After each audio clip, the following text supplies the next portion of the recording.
শীতের রাতে একদম বেশি কিছু খেতে ইচ্ছে করে না, মনে হয় খুব অল্প কিছু আমরা বানিয়ে নিই। কেন কি ঠান্ডায় একদম হাত পা বের করতে ইচ্ছে করে না, এবং বেশি অনেক ডাল সবজি দিয়েও কিছু খেতে ইচ্ছে করে না।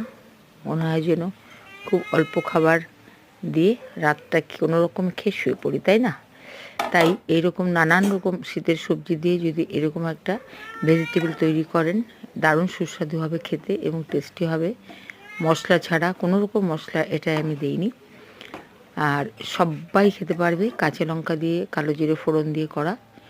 বাড়ির প্রত্যেকটি সদস্যের জন্যে, বাচ্চা বুড়ো এবং যিনি মানে সবজি খেতেই চান না,